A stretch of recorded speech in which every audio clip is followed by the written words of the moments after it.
Yo, what's going on, guys? Crispy Flakes here. Welcome to Extra Crispy. I promise you guys I'm not glitching out. I'm wearing a green shirt. Although, I guess I can't promise I'm not glitching out. I guess there's a very good chance we could be in the actual Matrix. Like, how do we know, right, man?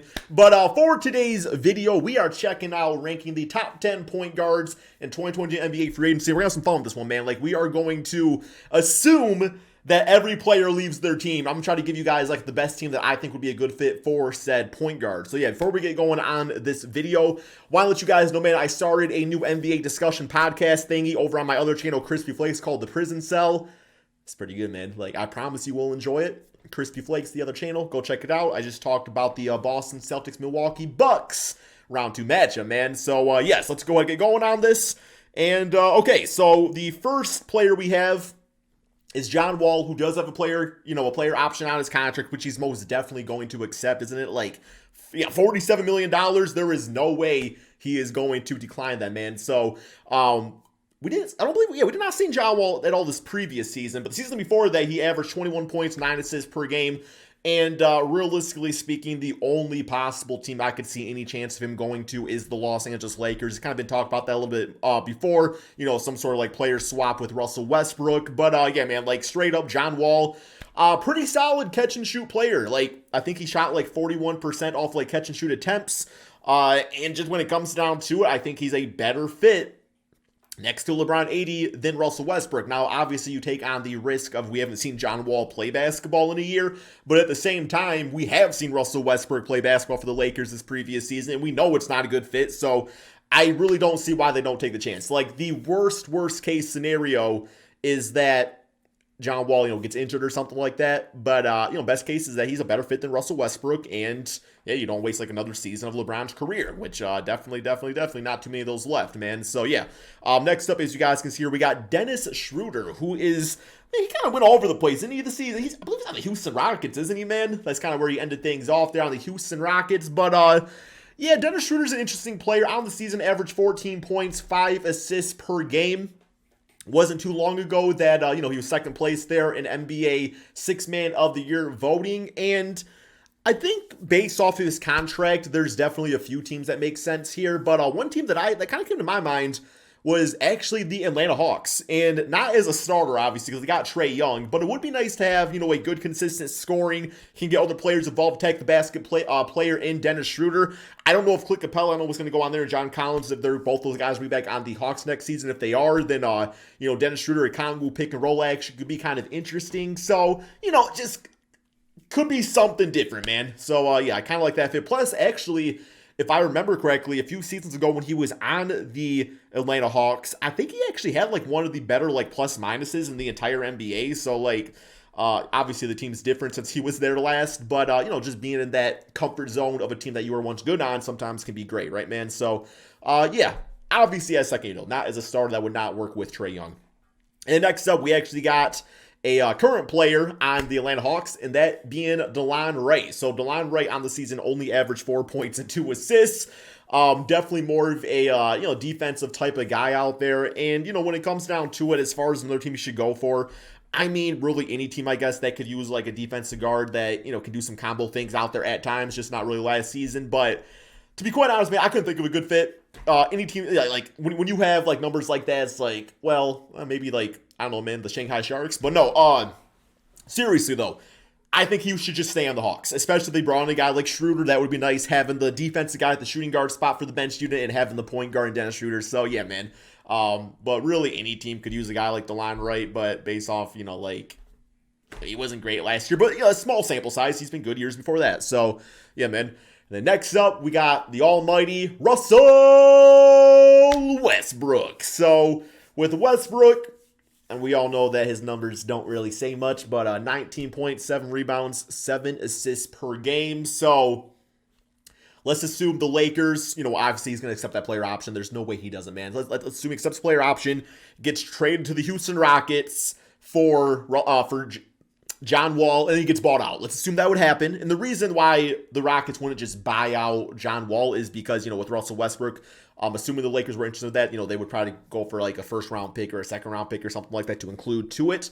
But, yeah, man, so let's assume he gets bought out. It was tough thinking of a good fit. But ultimately speaking, I guess the one team that came to my mind, and you guys might disagree, I could definitely see a lot of fan bases being like, we do not want anything to do with Russell Westbrook.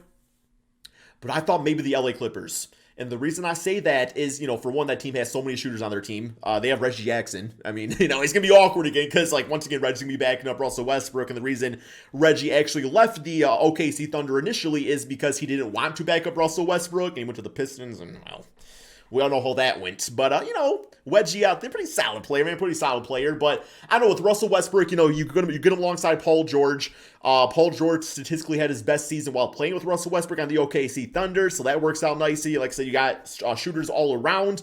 I think it could definitely work. And even if you're a little hesitant about him starting, then even as a six-man role, maybe he embraces that. But, I think that would actually work out pretty nicely, all things considered. We know Russell, as a player, for him to work, he has to have the optimal roster around him, and that's going to be shooters, man. So, I had to think of a team, and that one kind of worked out for me, man. Next up, we got Ricky Rubio, man. So, Ricky Tricky, torn ACL, was playing for the Cleveland Cavaliers, was traded over to the Indiana Pacers in the Karis LeVert trade, I believe, and didn't play at all for them, man. So, yeah, there's on the season, he averaged 13 points, 6 assists, 4 rebounds. He was a key piece for that Cleveland Cavaliers team. It seemed like they weren't the same without him. And, you can play him in the backcourt with Darius Garland, Isaac Okoro, and Colin Sexton, if he comes back, could definitely work out too. But, man, when it comes down to it, I think Ricky should go back to the Cavaliers. I feel like he found a nice fit there. I feel like the fan base really embraced him, and it just makes a lot of sense. Now, the torn ACL makes it a little nervous to the extent where, you don't want to go all in on Ricky Rubio. Maybe you do want to bring Rondo back or somebody along those lines. Just in case, because torn ACLs, so it's going to be difficult, man, to come back from, right? And then next up, we got one of the best backup point guards in the NBA, Tyus Jones of the Memphis Grizzlies. So on the season, Tyus averaging 9 points, 4 assists, and 39% from 3. Just a very consistent, efficient type of player out there. Now, we could see, maybe Tyus does want to go to a team and try his hand at being a starter. I actually like him in his role. I think he should go back to the Memphis Grizzlies, but let's assume he doesn't. I think another good team might be a team like the Utah Jazz, just because, Mike Conley's kind of getting up there in age. It seems like maybe that Jazz team needs a little something different on it, and kind of in a way where maybe he comes off the bench, for a season behind Mike Conley, then eventually works his way into the starting lineup. Would be a nice backcourt with him alongside Jordan Clarkson for that second unit. And, man, I like the fit. I like the fit, man. I like the stock. Was that like that GameStop stuff going on? Remember that? I like the stock. Okay, so next up we got Anfernee Simons of the Portland Trailblazers. Man, I always want to say Anfernee Simons, and I always want to say that, man. Simons says Portland's going to re-sign this man. He's a restricted contract, which just means they can match anything that any team offers them. But on the season, definitely one of the most improved players. But wasn't even listening to the award. I felt like guys like him and Jordan Poole definitely deserve that. I feel like the most improved player award's kind of getting away from us a little bit. But 17 points, 4 assists, and check this out, man. 41% from 3 off 7 attempts. So while I do think he should go back to the Portland Trailblazers, although I do kind of wonder about him alongside Damian Lillard, I hope it doesn't regress him at all. If he doesn't go to that team, I don't know, for whatever reason, the team that came to my mind was the Dallas Mavericks. And once again, because I'm going to tell you guys straight up, Jalen Brunson is going to be on this list, so we're assuming Jalen Brunson. If he went to a different team, they would need somebody else. So, yeah, that's the assumption we're going on right here. But a team like that, playing alongside Luka, I think could work out really, really nicely. And next up on the list, we do have Jalen Brunson of the Dallas Mavericks. So on the regular season, 16 points, 5 assists, although he's earning himself a larger payday by the way he's been performing in the playoffs. And 2 teams here, there's been talks about the Knicks, which definitely make a lot of sense for them to finally get that point guard put alongside guys like RJ Barrett and Obi Toppin, for their future. But also, you guys know I've been a fan of this one for a while. The Detroit Pistons, I would love Jalen Brunson playing next to Cade Cunningham. He's a 6'1" player and stuff like that, but he knows how to use his body. He just has that grit and grind, man. He just he just speaks Detroit basketball to me. I hope we can end up getting a guy like that, but I know it's probably not going to be his first choice on teams he wants to go to, unfortunately.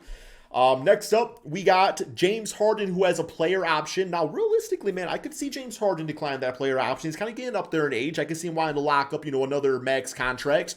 But also, he hasn't been that great for the 76ers in the playoffs, man. So on the regular season, going back, playing for the 76ers for about 25 games and also the Brooklyn Nets. He did average 22 points, 10 assists, 8 rebounds. But like I said, he's not playing great in the playoffs. But Yeah, assuming he declined the player option, assuming Philly didn't want him back. I don't know if this will work out financially, but I was thinking the Pelicans. I was thinking the idea of James Harden with CJ McCollum in the backcourt. You know, he replaces Devontae Graham, a lot bigger body right here. Playing with Brandon Ingram, Zion Williamson when he comes back, and you also Scott Valanciunas at center. Like, that team would be absolutely deadly. But I don't know salary cap if it would work. I don't know, man. Like, they might have to do some things out there to make that type of, you know, trade work out or signing. But yeah.